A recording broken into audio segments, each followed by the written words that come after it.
We have over 20, by the way, Nancy.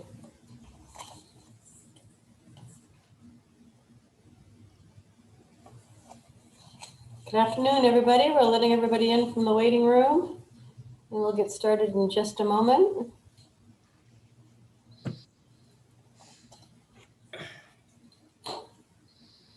We good, everybody that's here so far, Ben? Yeah, I think so. Great. Well, let's get started. Thanks, everybody, for being here. It's the sun is shining. I still feel like my tree is going to blow away outside my window here, but it's better than the blizzard we had yesterday. So it's a good day, and it's Friday. So thank you. Thanks for being here. Welcome all. I'm Valerie Rochon. For those of you that don't know me, Valerie Rochon. I'm the president of the Chamber Collaborative. On the call for the staff is Ben Van Camp, who's driving the Zoom bus for us today. He's our VP. And our communications guru is Jen Stevens, and she's also contributing today. So glad they're here with us. I think that we also have City Councilor Huda with us. And our speakers today are Nancy Carmer, who we all know and love, our City Economic Development Manager, and Sean McKinley from UNH. And just dropped in, happy to see her, is Liz Gray, the director of the SBDC, who's just joined us as well. So welcome, Liz. A little bit of housekeeping. We know that while you'll all be on mute, we're going to ask you to use the chat function if you have any questions. After our speakers speak, we will open up for Q&A, and Ben will facilitate that. You know, if we get hijacked, that doesn't happen that much anymore, though, does it, Ben? If it does happen, then we'll close this immediately and we will reschedule. And know that all Chamber Chat Live events are recorded, and they will be posted to our Facebook and YouTube channel. So, quick Chamber news. We have the State of the City coming up on May 19th at 8:30 a.m. with City Manager Conard and Mayor Beckstead. We did the State of the State last week. That was a lot of fun. Expecting the State of the City to be even more fun. So join us to listen in on what's happening, all things city. Make plans now for May 12 through 16, which is Hit the Decks.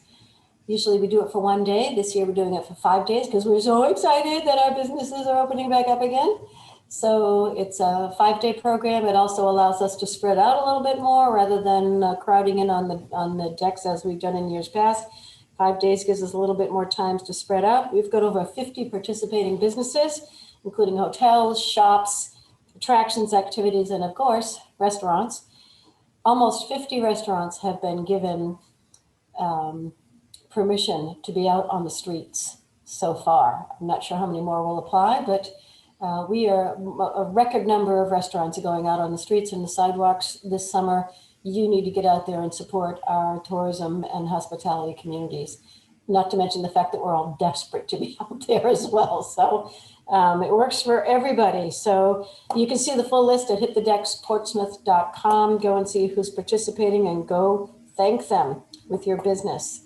You can also visit our calendar anytime you want for all the businesses and events on portsmouthcollaborative.org for chamber events, and then anything that's happening with our businesses that are open is goportsmouthnh.com. You should also, if you haven't signed up for the City Managers Advisory that Stephanie Secord puts out with city staff a couple of times a week, it has the most comprehensive list of important information, including access to financial aid, which, by the way, is pretty important now with the new American Recovery Plan. You'll want to know about that. State COVID guidelines, which are changing a lot right now, and the weekly COVID dashboard and vaccination FAQs. So please stay informed. Reminder that we'll open up for questions once all of our guests have spoken, but please enter your questions through the chat function. We're going to start with Sean McKinley. Sean has been a research associate at the UNH Survey Center for almost 5 years. His background is political science with a BA from Keene State and a master's from UNH and Brandeis. The Survey Center regularly puts out numbers on consumer confidence in New Hampshire in collaboration with the NHBIA, which is the Business and Industry Association. Thanks for coming back to see us, Sean. We haven't seen you since last July when you gave us the first report on the resiliency survey. So we're excited to hear about the component that is for the Seacoast. Thanks so much. Thanks very much for having me, Valerie, and thank you for the introduction. It's good to be back and to be delivering the new data that we have following up on what we did last summer. So what I'll do is just run you briefly through the report. If you saw it last summer, it's broadly similar, but some of the advantages we have are that we have data to compare against from last summer to show changes. And also I'll show you the differences between the Seacoast region and other regions in the state that are notable. So as before, there's the key findings section. I'll skip through that for now, but if you read the full report, that has all the overarching results that you can see in a succinct format. Here you can see the breakdown of where exactly in the Seacoast we got our responses, and as you can see, sorry, Sean, sorry to interrupt. I don't think we can see you yet. Terribly sorry. Well, there we are. Does that there help? we are. That helps a lot. Thank you. Important step there that I forgot. Now, hopefully, as you can see with the map, you can see that Portsmouth is actually took a large share of the amount of responses that we got from the Seacoast. We got also a fair amount from Dover and Somersworth and from Hampton, and Newmarket as well. But Portsmouth was really the lion's share of what we were getting from the Seacoast. So it's a very good job by respondents in Portsmouth for letting us know how you're doing. And you can see down here again the different types of industries: professional, scientific, technical services, retail, trade, accommodation, food services, and arts, entertainment, and recreation are the most common ones that we were seeing. Skip through a little bit of this because some of it you've seen and wanting to leave room for the other speakers. But this is obviously a very important question. We're asking people directly how they've been affected in their open status by the pandemic. And you can see here that among Seacoast respondents, just under half had to reduce their hours, and about 3 in 10 had to close temporarily, and about 1% closed permanently. It's likely that this is considerably higher. It's just an inherent problem that we have, that people who do have their businesses closed permanently are probably a lot less likely to respond to the survey than they otherwise would. But in any event, large numbers of people, about 6 in 10, say that there was at least some change in their open status. You can see only 38% of people said that they didn't have any change because of the pandemic. And you can see here that the Seacoast was slightly less likely than other regions to have to close temporarily, and about the same in the reduced hours of operation. Of those businesses that did have to reduce their hours, large numbers of them had to reduce them by a significant amount. We're seeing that only about a third had to reduce them by less than 25%. Most had to reduce them by more, and a small amount had to reduce their hours by 50% or more. And amongst those that had to close temporarily, again, very substantial amount of time here. Not very many people, only about 15% had to close for a month or less. Instead, you're seeing about half had to close for 1 to 3 months, and more than a third had to close for more than 3 months. So these are very substantial interruptions to people's business. And when we ask people about why they closed or reduced their hours of operation, we're seeing that there's a clear top 3 here for reasons of health and safety concerns, loss in revenue, and being required to by a government order.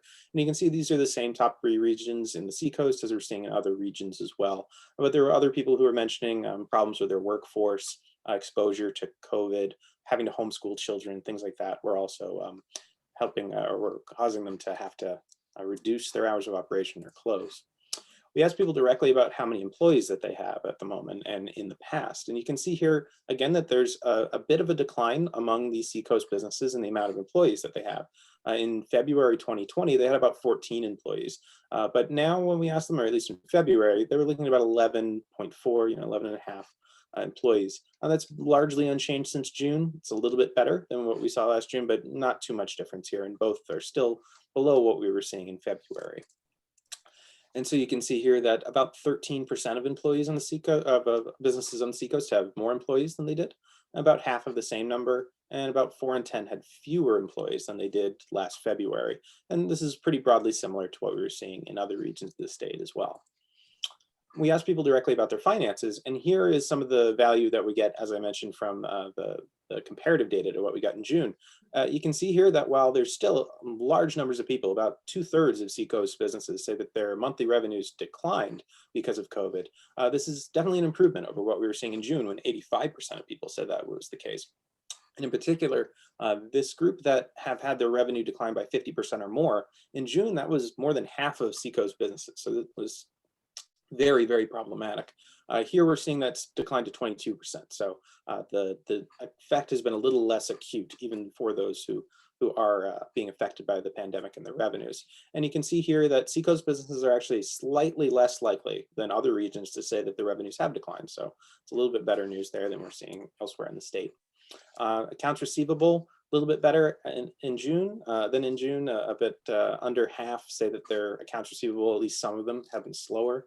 And then also we asked about if you've deferred or modified payments, and only about a quarter of people have had to do that. It's also better than what we were seeing in June. So there's some good signs there about people's finances. And when we asked people what specifically caused them to experience financial losses, a decline in sales, perhaps unsurprisingly, was the clear leader here. Of 60% of people said that this was a cause of their decline in sales. And you also see reduced hours of operation, supply chain interruption, being required to close because you're not an essential business. These are the top answers that we're seeing, and they're the same ones that we were actually seeing in June as well. And compared to other regions, not too many differences, as you can see. So they're matching pretty closely the Seacoast businesses with those in other regions of the state. And we asked furthermore to try to drill down a little bit more into this topic about which had the greatest impact on their finances. And again, we're seeing the same dominant issues here about decline in sales. 87% of people said that that was in their top three. And then we're seeing also people saying reduced hours of operation, being required to close, supply chain operations as well. These are pretty consistently the most important reasons that people are noting. And you can see that there's not too huge differences since June. These charts are called arrow charts. They're throughout the report in some places where we have the same question as we did in June. And what they do is just show the differences that have occurred in between those two periods. So you can see that decline in sales has gone from 95% in June down to 87% now. We saw actually reduced hours of operation has gone up as something that's among the three most important problems for businesses on their finances. So reduced hours of operation are a little bit more impactful than they were in the summer. We asked specifically about relief programs, and you can see that about 3/4 of Seacoast businesses applied for relief in 2020, and more than half, just over half, say that they plan to apply for relief in 2021. And as you can see too, this pretty much well matches what we're seeing elsewhere in the state as well. We can skip over that a little bit. We asked about what specific federal programs people have interacted with, whether they've received them or applied for them or just chosen not to apply. And you can see that the payroll protection program is far and away the most common program federally that people have been utilizing. 92% of Seacoast businesses have received aid through this. Also EIDL advances and loans, about half of businesses have received those, and a few more have applied for them. And also the SBA loan deferment program, about 1/3 of people have used that. These other programs from the IRS and the USDA, these less than 10% of people got any of these programs.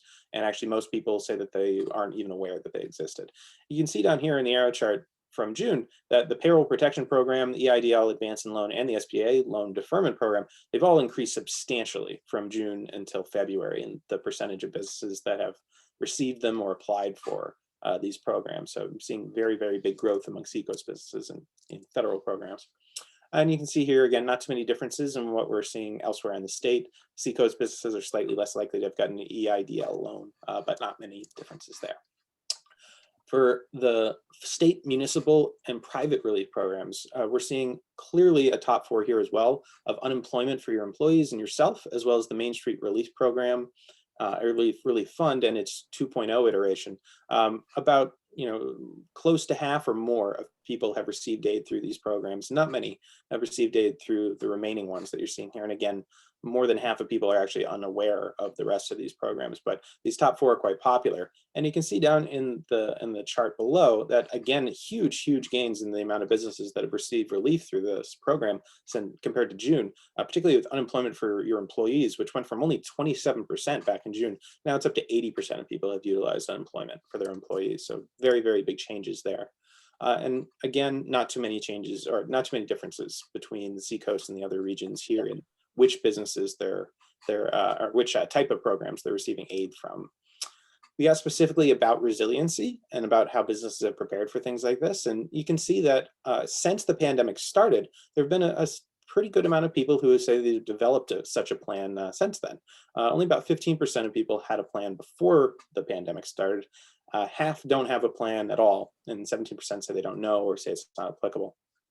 Seacoast businesses are pretty similar to other regions in this respect. So we're still looking at about half of businesses in Seacoast and in the rest of the state that still have no resiliency or continuity plan whatsoever. And even among those that do, we're seeing that a lot of people are lacking in some important element of that plan. You can see that just over half of people have a list of potential threats to business operations, and just under half of communications developed with important stakeholders. But not too many people actually have a list of alternative suppliers or logistics, or train their employees to implement the plan. So there's still a fair amount of gaps in people's plans, even among those who do have them. We asked specifically about the way people have managed their business through the pandemic. And you can see that about half of businesses on the Seacoast have purchased PPE for their employees. 40% have maintained or brought employees back through the payroll protection program. About a third have changed the layout of their business to protect employees. Other people have reduced employee hours, provide health or safety training, or working without a salary, or have employees working remotely. You can see that there aren't very many changes since June in really any of these respects. Slightly fewer people say that they had to lay off employees, but not much has changed since June in this respect. And compared to elsewhere in the state, not many changes here or differences here either between the Seacoast and other regions. Specifically about working remotely, you can see here that most businesses have no one working remotely. About 3/4 do not have anyone, but about 5% say that everyone is working remotely, and a smattering of other people have some range of their employees currently working remotely. Not very many differences between the Seacoast and other regions here either. We asked specifically about also innovations or modifications that people have implemented as a result of the pandemic. And you can see here that about 6 in 10 people say that they require customers to wear masks, and slightly more require employees to wear masks. Other people, as we mentioned, made physical changes to the location or offering new products or services, other things like this, or different modes of delivery of their programs. And you can see down here the changes from since June. More people made physical changes to their location than was the case in June, and more people are also offering new products or services. Compared to elsewhere in the state, Seacoast businesses slightly less likely, very slightly less likely to require their customers to wear masks, but not too many differences here otherwise. And we asked specifically about something that people have done, and here we allowed people to have an open-ended box just to write whatever they like, something that they've done in response to the pandemic that's been successful. So trying to highlight some positive outcomes from all of this. And you can see that a lot of people on the Seacoast and elsewhere talk about how they changed how they deliver or they produce their products or services. And other people talk about how they protected the health of their employees or customers. Other people talk about their implementation of remote work or virtual work, or practicing better external communication or advertising. And there's a smattering of other things as well here that's quite interesting, of things that people have done that have ended up being positives, or have at least very well been successful in what they've been trying to cope. When we asked specifically about recovery, this is a little bit different than what we were seeing elsewhere earlier on, when things were looking a little bit better than they were in June. Here we're actually finding that only about 19% of Seacoast businesses say that they're better off than they were in June. 37% are about the same, but 4 in 10 are actually worse off than they were in June. So this paints a little bit more complicated picture of people's finances, that even if their revenue might not be quite as bad, apparently their overall financial picture, for a plurality at the very least, is actually worse off than it was in last summer. And you can see down here in the Seacoast and the other regions comparison, not too many differences here either. Most businesses have either about the same or worse off elsewhere in the state as well. We asked about the levels of concern people have for all these different issues as their businesses recover. And understandably, maintaining sales and revenue and maintaining customers are clearly the most important things to people, the things they're most concerned about. But also we're seeing public acceptance of the vaccine and the availability of the vaccine for their employees are the third and fourth most important thing for people on their level of concern, as well as things like supply chain disruptions, access to capital, and cybersecurity. And compared to June, there are some changes here that we're seeing that we didn't really see elsewhere. And maintaining sales and revenue and maintaining customers are less important, as is timely payment of bills and access to PPE. So it appears there's a little bit less concern with acute, immediate problems that need to be solved. But there's some more concern about some more long-term things like cybersecurity, and energy costs went up a little bit as well as to access to COVID-19 testing. So some interesting changes here since last summer. Compared to other regions, not very many differences either. Seacoast makes up a lot of the respondents in general, so this makes sense as well that there's not too many differences between the two groups. we asked people going forward how important these things will be to their business. And renewed access to customers, again, perhaps understandably, is seen by people as the most important thing, as well as health and safety guidance, access to the vaccine, and financial assistance. And here we're actually seeing people think that many of these things are going to be slightly less important, particularly financial assistance, training on recovery and reopening best practices. And again, this would seem to support the idea that people are a little less concerned about the immediate effects than they were last June, but are more concerned a little about long-term things, which again, cybersecurity here popping up as something that has actually increased in terms of importance compared to last summer. And when we ask people again about these innovations and modifications that they've used, and if they'll continue doing so after the pandemic, we found, much like we did last June, that most people say they're going to continue doing these things. So this was one of the things we found most interesting, and probably some of the good news that's coming out of this is a lot of these innovations people have made, they'll just continue doing after the pandemic's over. Things like e-commerce in particular, almost everyone who started using e-commerce will continue doing so, as well as people collaborating with other businesses, people offering new products or services, or offering takeout or home delivery or curbside, or having employees work from home. Most people that have started doing these things plan to continue. So that's a very good finding and an interesting effect from the pandemic that might not immediately go away. And then we ask people about their businesses and how confident they'll be that they'll be operating again in these different timeframes. And you can see that there's some growth again since June. People are more confident in this, particularly in the long term, where you're seeing that most people, even in 12 months, are confident that their business will be operating. And that's an improvement over what we're seeing in June over all 4 of the time periods. And then lastly, we asked people about how confident they are that the New Hampshire economy will have recovered within a couple different time periods. And again, we're seeing some improvement since June. A good amount of people still don't think it's going to be immediate, the recovery. Most people think it's going to take, at least 12 months. So we're only getting about 4 in 10 people think that this will happen within 6 months. But this also is good positive sign of what we're seeing, that people's diagnosis of the overall economy is that it will improve more quickly than what we were expecting last summer. And also I'd like to point out that we were doing the survey directly before Congress approved the relief package. It was certainly being talked about and was known, and I think by many was thought that it would pass, but it had not yet. So this might actually be slightly undercounting people's positivity about the economy. And I'll also point out that if these numbers seem potentially low, or that we also asked this question in our usual polling that we do in the general public, and we found that actually members of the general public are less optimistic than business owners were. More of them think that it'll take a longer amount of time for the economy to recover. So it would seem that Seacoast business owners at least are more optimistic than is the general public. So that's the general gist of the report. If you'd like to dig into it really more fully, I think you can get in touch with Liz, who can provide that for you. And yeah, so turn it over to everyone else to discuss, and I'd be happy to take your questions when we do that part. Thank you, Sean. My head is spinning. I know that you've given, this is like the 104th time you've given that presentation or what? So, but it definitely shows, what I'm thrilled about is that it definitely shows the positivity. It shows that we've gone through the worst and we're coming out of it and we're heading for the best or better. So thank you for showing us all of that. And Nancy, I know that you want to show us Portsmouth specific. Liz, did you want to hop in before Nancy starts, or? Yeah, just quickly, I'll say thank you to you all for being good partners to us, because we, SBDC, would never have been able to get this survey out and distributed to as many small businesses without you all being our partner. We were really fortunate to have 56 different partners across the state to help us get the word out. And that gave us, over 1,600 responses, which is a solid survey response.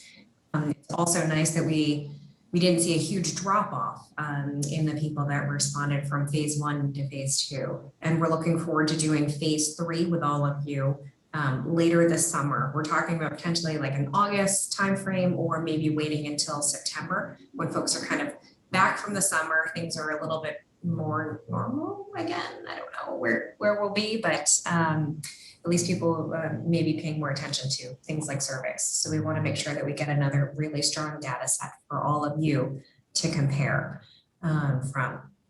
And, kind of what you were saying, Valerie, in terms of there's hope. Things are getting better. I think what I see out of it is we have quantified the data and the stories that we've heard from a lot of different businesses. So you're still seeing that businesses are struggling and not everybody is back to where they were pre-pandemic. However, there is optimism. There are also a lot of really outstanding stories of how the businesses came together to support each other, and also how the communities are better supporting the businesses through all that, and all of the things that you all have done downtown to help those businesses. So there is always hope in my mind.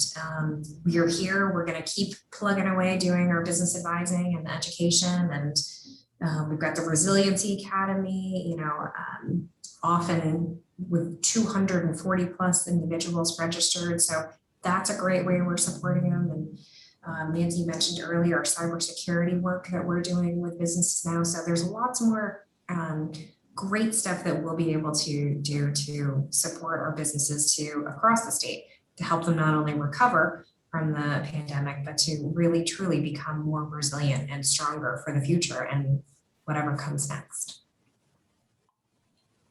Thanks, Liz, and thank you so much for the Resiliency Academy that is I think going to be I'm going to say life-changing, but I guess business-changing for many of our business communities. So thank you so much for putting that on.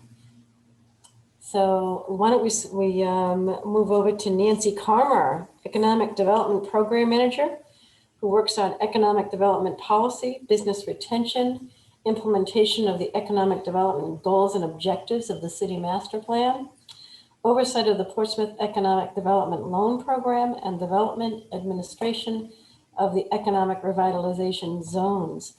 You all know Nancy, and you know that she works tirelessly with businesses wishing to relocate or expand in Portsmouth, and she is one of our very favorite collaborators. Thanks, Nancy.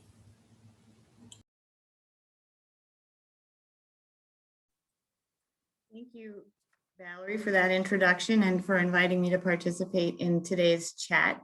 I will be presenting the findings of that Sean and his colleague Zachary from the Survey Center prepared specifically for the Portsmouth businesses.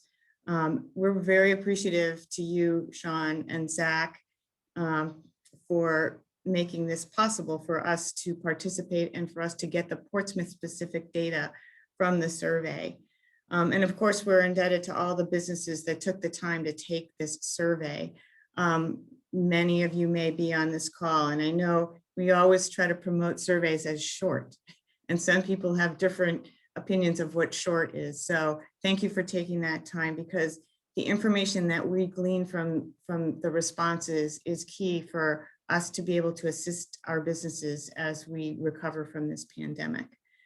So because the Seacoast was businesses were a predominant participant in the survey, the data is going to look a lot like what Sean just presented. So I am going to just try to hit some highlights, and maybe we can pull out some things that we think we need to work on here, specifically in Portsmouth. And I don't want to share my screen before also thanking Liz and the SBDC for making this survey possible, and for all of the business advisory work that she and her team do for all businesses in the state. But I'm most familiar with the group here in the Seacoast, and I use the SBDC as a resource weekly when I talk to businesses and refer them to an advisor for any number of problems that they might have, whether they're the smallest of businesses, a micro enterprise, or 10 to 20 person business. This is a really important tool that we have here in the state of New Hampshire. And I know right now the legislature's talking about their funding. And I think if anybody has an opportunity to make your legislators aware of how important the work that the SBDC does here in New Hampshire, now is the time to make your appreciation known of that and their value. So with that, let's get started. I'll share my screen, and I might zoom over some stuff just because it looks a lot like what Sean just presented. So here we go. Can you all see that? Thumbs up, okay. So 257 Portsmouth-based businesses participated in the survey. And this was representative of our smallest cohort of businesses, as you can see by the average employment of the respondents, which is 8 people, which was down from 9 in February 2020 and up from 7 in June 2020.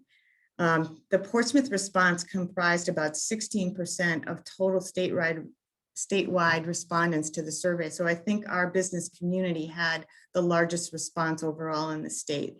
But that makes sense to some extent because Portsmouth has the 4th largest number of companies in the state, behind Manchester, Nashua, and Concord. So the industry sector response was greatest, very similar to the Seacoast, because our data was in there from the professional and scientific and technical services, healthcare and social assistant cohort, and that was followed by accommodation and food, and arts, entertainment, and recreation, as you can see represented in this slide. But just looking at this slide, you know, one good thing about Portsmouth, and I think one of the things that has helped us prosper going forward, is that we do have a very diverse business sector here. And we're not reliant on one sector overall. And I think that has gotten us through some of the downturns that we've seen in the past. And part of it is I think it's a great place to live and work, and lots of sectors want to be a part of that. So as Sean showed, businesses were asked what the pandemic impact was on their business hours, and very similar to the Seacoast data, about 4 in 10 had to reduce their hours of operation. 27% closed temporarily, 2% closed permanently. We know that number is larger. As Sean said, just off the top of my head, I think we had about 15 restaurants close here in Portsmouth during the past year. And remarkably, we've probably had about 5 or 6 new restaurants open. So kudos to those courageous people that undertook that challenge during a pandemic. But just equally as important is that 43% of our businesses said there was no change in their open status. And this is reflected, I think, through a lot of the data that we see here, that many of us know this was not an equal opportunity pandemic. Some of our businesses thrived during this, but because of our predominance on the hospitality, restaurant and retail, businesses that were not considered essential, I think we suffered a little bit more than other places.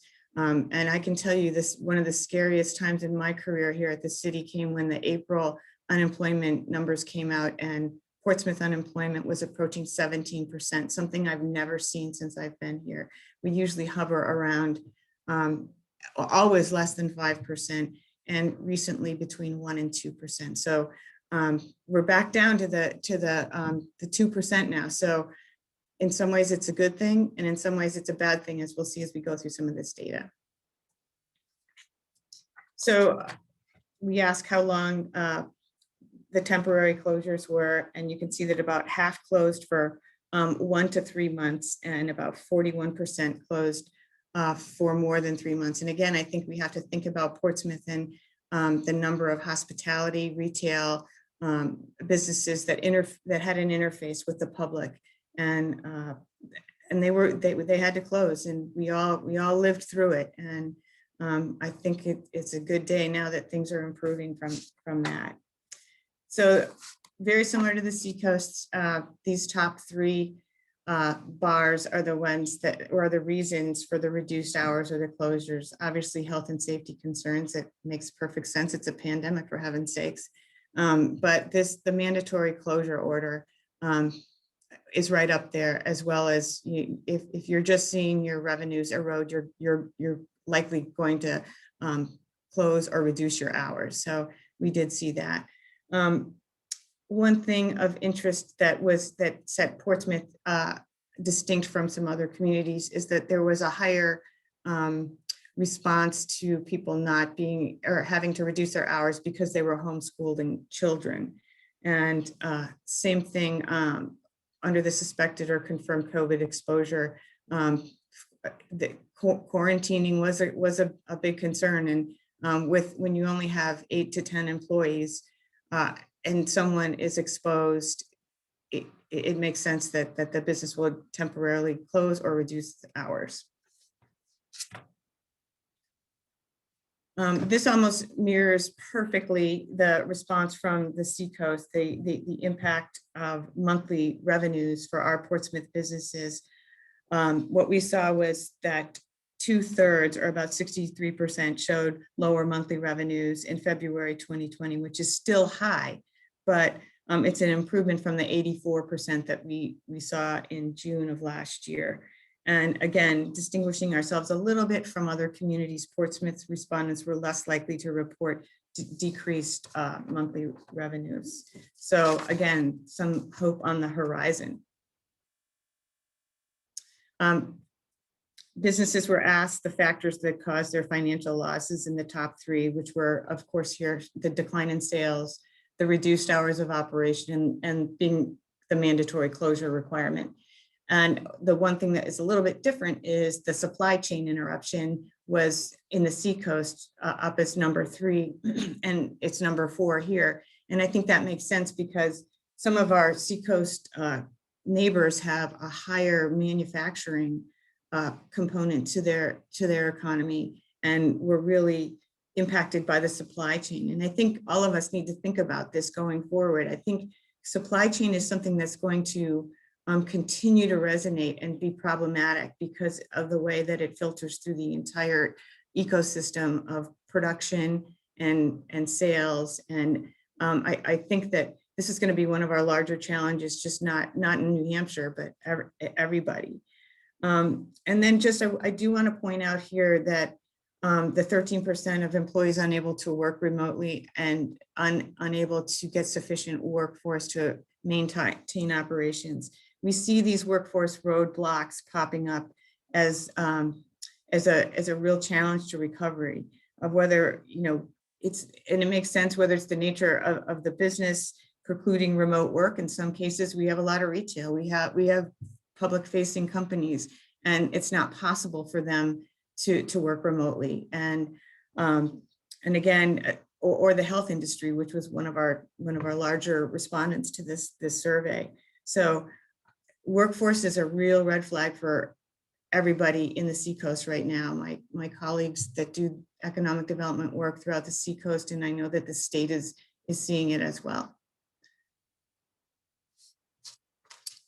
This chart shows the reduction in the financial losses due to various factors since June, with the exception of finding adequate workforce again. This is going to be our Achilles heel, but there was improvement, as you can see from the arrow charts, which I love that Sean and Zachary developed and show very clearly that there is some improvement. But again, right here, the workforce, we stayed the same. And I'm going to be really curious to see. I think it would be actually worse if we were to look at that number today, I'm sad to say, because we have companies trying to ramp up to our visitor season going forward. And we're hearing that people are really stymied right now in terms of being able to find the workforce and or if you're not in hospitality, just ramp up your production. Other financial impacts that businesses reported is, as Sean previously showed, 41% experienced slower account receivables, but the good news is that this was down 54% from June 2020, as well as the deferred or modified payments to vendors. This again was down in the 50%, almost 60% compared to 6/2020. And then, as Sean said, the Seacoast, I think, really did quite well in taking advantage of the federal, state, and local relief programs. This chart here on the left being this February, and you can see that 3/4 applied for relief. And then then this one over here on the right in the future, people are a little less sure whether they're going to go for the relief programs. And that may change because I think this preceded, and correct me if I'm wrong, Sean, but didn't this data precede the American Recovery Plan? Yes, it's Yeah. a passage anyway. Yes. Yeah, so with the $1.9 trillion American Relief Plan, I think that number might be a little bit higher.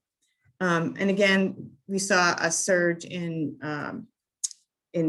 how well Portsmouth fared in terms of applying for and receiving the relief program. And I think part of this is a result of the fact that the Seacoast communities tend to have professional economic development staff, and we were able to access our business lists from the Secretary of State's office, and we were able to get the word out about these programs in a quick and a consistent manner. And I think that shows in these results here that the businesses took advantage of the programs. There are a lot of programs that people didn't hear about, but they were a lot of those programs were, I think, unique. And in the case of Portsmouth, when it came to the Regional Economic Development Corporation loans or grants, Portsmouth wasn't eligible for those because we happen to be a housing and urban development entitlement community. So again, we're lucky the relief was there. We're lucky that we were able with all of our economic development partners here in the Seacoast to help our business apply for those programs. I really credit the banks for quickly getting out those PPP loans, and can't say enough to the SBA and to the SBDC for doing webinars and doing training sessions, and the BIA as well. And some of our Concord law firms did some really good work when it came to answering Q&A on how some of these programs work and what it means to people. So lucky to be here. Business modifications. This almost exactly mirrors what the Seacoast data showed. You know, what are businesses doing? How did they react quickly?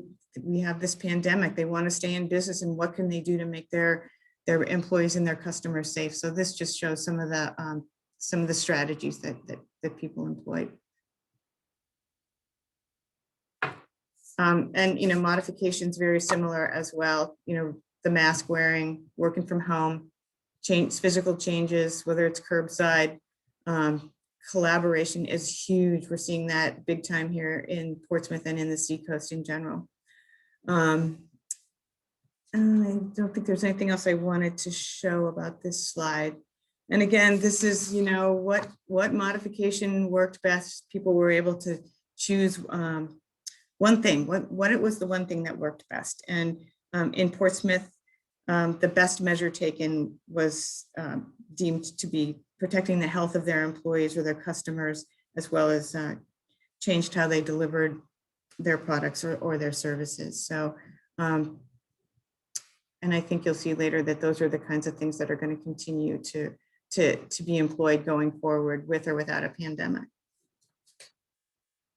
So the survey also asks, so, you know, how's it going now compared to June? And I'm trying to put the rosiest picture on this by saying that 53% said in Portsmouth said that they're doing the same or better, but concerning is that 42% say that they were doing worse.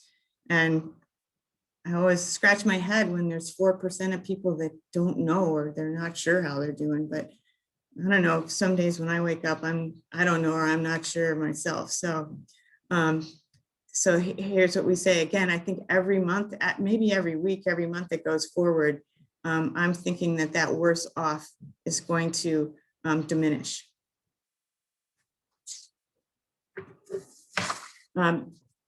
Resiliency planning, these numbers are very, very much like what the Seacoast were. You know, 1/5 has developed, and that's at 18% here. I think it was 20% in the Seacoast. Have developed a resiliency plan since the pandemic began. But Portsmouth is actually less likely to have a plan than other cities, and yet the response was that 2/3 of the businesses thought that a plan would be very important going forward. So Liz, here's my appeal to the SBDC that, you know, those of us that are in the Resiliency Academy right now, I think it's great. And I think it will help us work and assist our businesses to have a toolkit for going forward. But I hope that maybe we revisit the ability to join a Resiliency Planning Academy going forward, because I think a lot of our businesses are still trying to get themselves up and going and maybe didn't feel like they had the time or to be able to participate. So I hope this is something that you either do online or that we continue to offer to our businesses, because it's going to be important as they even admit themselves.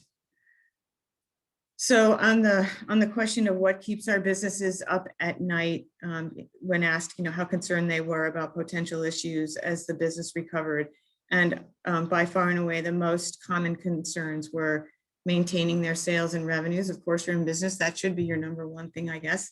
And where do you get that? You get that from your customers. But then they quickly shift to concerns about their health concerns about the vaccine. Will the public reach herd immunity? Will there be enough? I think we know now that there is enough and more so that we can offer it to other states here in New Hampshire. And then access to testing and that type of thing. But I think cybersecurity and supply chain disruptions are still going to be menacing things for us here in the Seacoast. But people had a lot of things to choose from. So you see some lower numbers of concerns for some of these other things down here. But yeah, people are still up at night thinking about things. But things are getting better. And thanks to the arrow chart, you can see on especially on the top 3 or 4 things, there's certainly been a decline in their concern about the revenues and the maintaining the customers. But the cybersecurity and the access to testing are things that I think we can help with, and we can get the word out. So across the board, there's overall improvement on all of these other factors. So that's very promising. Keep a good thing going. What worked, and what are you gonna keep doing? And these are the things that people found success in. Collaborating with other businesses, I think that's so great to see. In economic development, we're a region, in communities we're a region, and you know the overused cliche of all, you know, rising tide raises all ships is really true. People have really worked together here and looked out for each other. And I think in Portsmouth in particular, it's been really amazing to see how people have stepped up. Just the designer group that came together to help us with our outdoor dining plans, and pulling together the Pop-Up New Hampshire for arts and culture, for performances, and for service to our helping our restaurants that couldn't have outdoor dining due to their space limitations. So I'm really happy to see that. I think that in the Seacoast, maybe this number 1 and 2 were flipped when it came to e-commerce and collaborating with other businesses. So innovation has come out of here. People have gotten used to it and they want to keep it going. So that's great. Again, when asked about business continuity, respondents in Portsmouth expressed more confidence in their business continuity and survival than they expressed in June for either the 1, 3, 6, or 12-month periods. So they're hashtag here to stay. And as Sean said, they're also more bullish on expectations for the state's economic recovery than they were in June. So, you know, I guess attitude is everything in a case like this. You know, Portsmouth, like other parts of the country and the world, has really experienced a significant hit to our economy and our economic engine. And we were in a really strong position in early 2020. And we're showing signs of recovery as revenues start to improve, but we're still not out of the woods, as Liz said earlier. It will still take time to climb back to the inevitable position, and I'm not inevitable, the enviable position that we were in prior to the pandemic. But I'm amazed at the innovation and the collaboration that's occurred and that I think will be sustained. So I'll leave you with this quote here that sometimes good things fall apart so better things can fall together. And then maybe ask you if we should now schedule our next Zoom meeting or just hit ourselves repeatedly in the head with a hammer. I think we all have Zoom fatigue, so I thank you for participating in this Zoom. All right, thank you, Nancy. We did have a couple of questions. If you want to put your questions in the chat, it's the best way to get them to me, and I can send them out to anyone that needs them.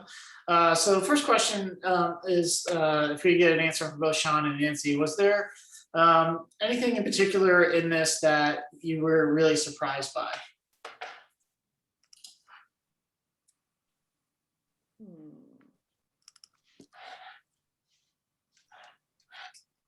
Sean, do you want to respond to that? I'm trying to think about surprised. I think Calling now. like I said, I think some of what was somewhat interesting is the dissonance that we're seeing between the questions we asked about finances, about things like monthly revenue, and about being behind on payments and clients being behind on payments to businesses themselves. All of those seem to indicate that things are getting better than what we saw in June. But as we noted, as both of us noted in both the Seacoast and among just Portsmouth businesses, the question about whether you're doing better financially since the summer, we're getting a good amount of people saying that they're doing worse. And that's concerning, obviously, and it's difficult to square those two things. And I think, as I mentioned, I think there's also the element with those two things of asking very broadly how a business is doing financially is perhaps a better, more holistic way of getting at it, and perhaps accounts for some of that dissonance that we're seeing between those two results. That while things like monthly revenue might be better, into taking into account their entire financial health, things might be worse for people. Maybe not. I guess that's surprising, but I think that's some important nuance that I noticed. Okay, Nancy? Yeah, I agree with that. I was a little bit surprised that 42% thought that they were worse off. I was thinking that we were doing a little bit better. So that was a little alarming to me. I thought that there might be even more concern about supply chain, just from what I'm seeing and reading. But it could be that might impact some of our larger businesses. And this survey response was from much smaller businesses. Not at all surprised about the employment. So yeah, those are the main things. The other positive note that I would mention is that at the very end, when we're asking people about the confidence that their business will continue to be operating, I talked a lot about the relative change since June, but if you look at the numbers in absolute terms, they're very good. We're only seeing a very small number of people having much doubt at all that their business is going to be operating in the short or long term. So there is some good news there, that while people are expressing that they've been very severely impacted by all this, among those who are responding, at the very least, there aren't a large number of people who are harboring a lot of doubts that they're not going to be around. So if I can ask a follow-up on that for both of you, this getting worse. First of all, it was February, it was winter, we're on the Seacoast. We didn't have the ARP plan the American Recovery Plan in. It hadn't been signed. It hadn't been confirmed yet. The sun is shining. Spring is here. We're seeing some optimism going forward. Do you think that could how much do you think the lag right there from winter into spring? We didn't have everybody vaccinated in February. We didn't even know what the rollout was going to be in February. Do you think that if you asked that question today, that you'd get a much different response, I guess, is the first part of the question. The second part is, we've heard from different sources that it might be 2022 before we truly recover. And is that an indication, is some of this an indication that it might be a little bit slower financially for us to recover, even though because we have a lot to make up for. We have a year to make up for. It's not just that we're making money this year, we have to make up for last year as well. So How much does that play into it, I guess, is the question for both of you, if you have any thoughts. I have a thought on, you were asking about February 2020, it was winter and all that. I think some of the response came from, we were feeling like we were making some progress, and then we had a surge in cases, and we almost got locked down again. We took 2 steps forward and then 1 step back, and I think that's reflected to some extent in that. And your second question about the duration of the recovery, I think that workforce and supply chain is really going to stall things out. And I'd just be curious what other people are thinking, other businesses here, what were you surprised by and what other people think? I would note too, Valerie, that as you say, since we asked the questions and most people answered in early February, there's a very good chance that things are different now than they were then.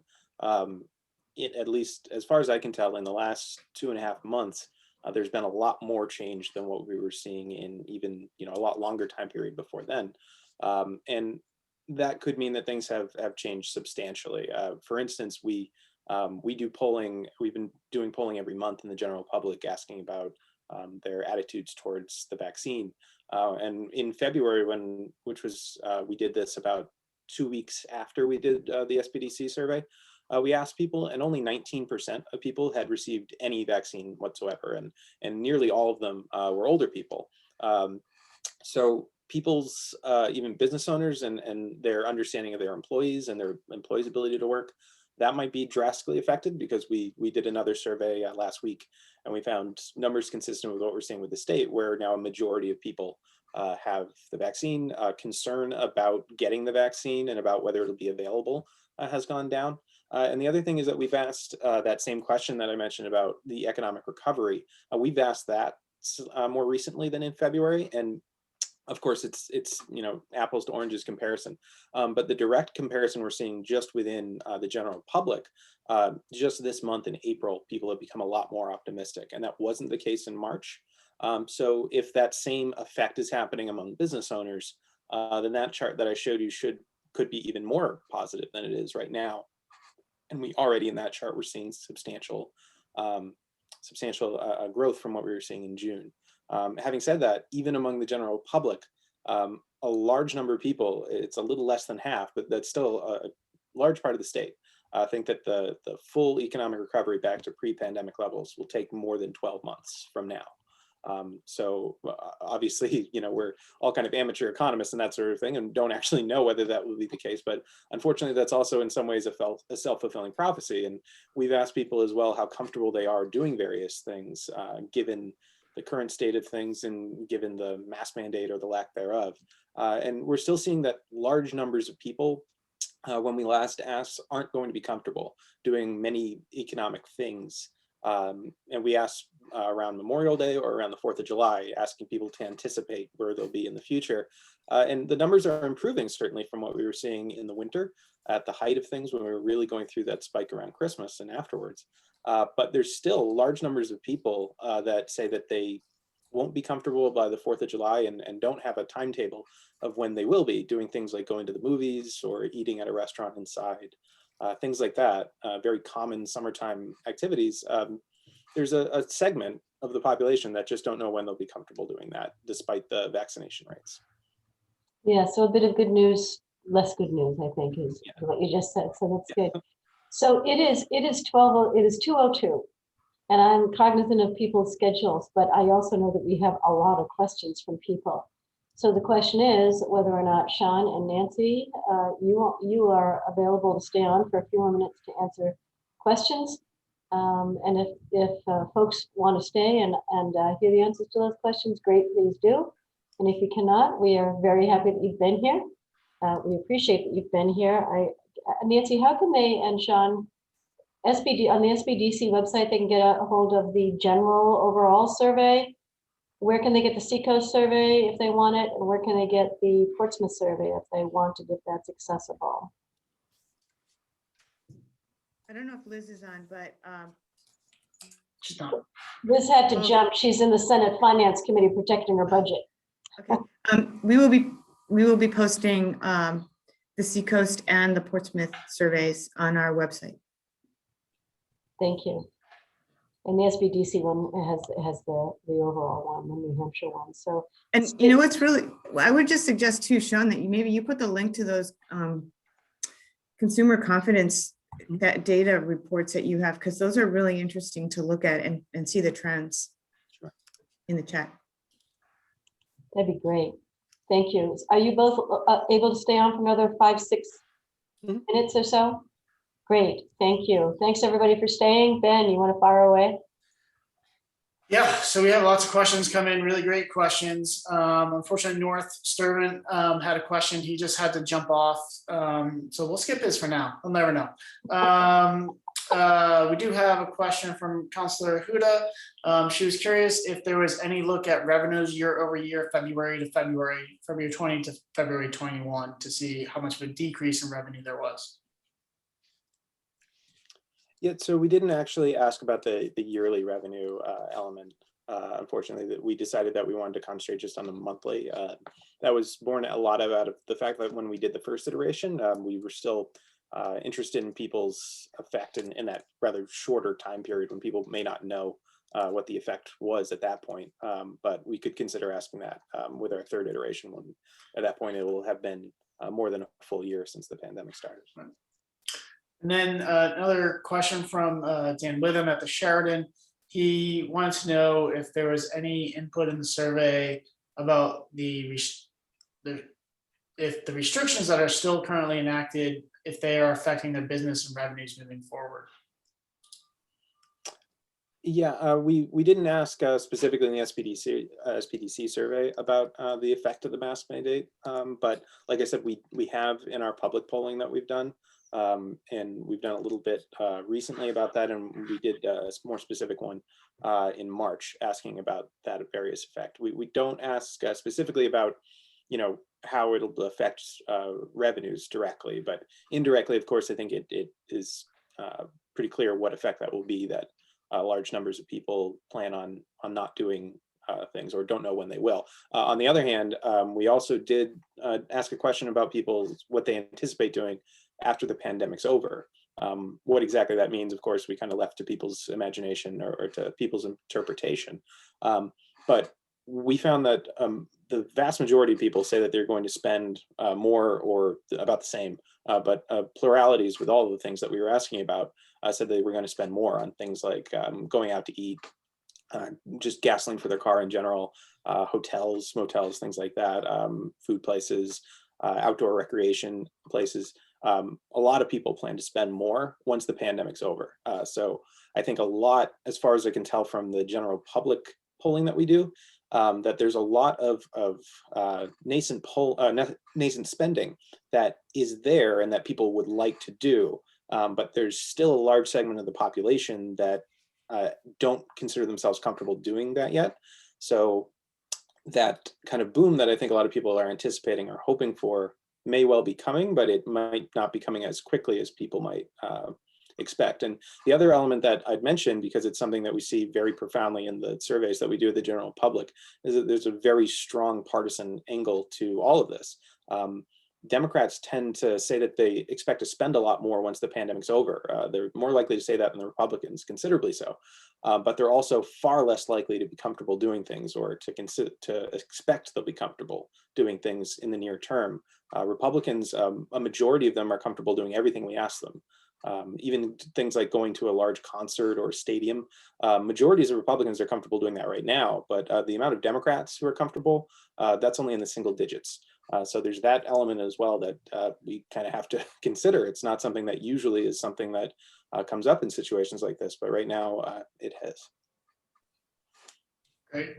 The Nancy? only thing I would add to that question was, anecdotally, it wasn't surveyed, but the unemployment, the bump in unemployment that's coming from the relief programs, our businesses, some of our businesses feel that that's holding back their ability to either bring workers back or hire new workers. And I noticed that there's been change in just today in the news in the requirement that at the state level that people seeking unemployment have to at least show evidence that they're looking for work, where they didn't have to do that previously. And actually, Nancy, without even knowing it, you answered the question from North Sturgeon. So we're all set there. We can check that box and move on. So I think that about wraps up the questions we had through the chat, and only a few extra minutes. Thanks. That's great. So thank you so much, Sean and Nancy, for being here today and for going through all of this data. I think it really requires, for me at least, it requires actually going through, I've printed it off and actually going through it and looking at it and trying to determine where we go from here. How do we help our businesses going forward? And, the bottom line, I think you brought it up, Nancy, staffing. We're going to recover much more quickly if more people are working and making money and spending it, and our businesses can gear up to full capacity only if they have the staff to do it. We saw that a lot of the businesses are closed for some days, or they've reduced their hours for some days, and that's because the owners have to sleep. And until they get the staff that can keep it open a little bit longer and more days, they're not going to be able to recover that revenue. So it does come down to staffing, I think, in the end. So thank you, everybody, for being here. If you would like to stay on, you know that we always try to end our Chamber Chat lives with something fun, something that makes you smile. And today is no different. I talk about the 11 hugs a day that we all need to grow, not just to survive. And those hugs have been virtual for the last year, and pretty soon, they're actually going to be in person, which is really exciting. So here's a hug for you today. 3S Art Space presents its Loading Dock concert series again this summer, which is largely sold out. Although a show further into June, on June 18th, is Nico Gallo. Sorry? What was that, Jen? Nothing. I don't know. I don't know what it was. Nico Gallo and the Bad Year Boys. And you might recognize Gallo because he's a vibraphonist. He performs in concert halls, jazz clubs, dive bars, and you have seen him on the street in Market Square. So take a minute and watch him and chill for a minute with us on a Friday afternoon. So thank you all for coming. Have a good day.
Awesome. Thank you all. Have a great weekend. Bye-bye.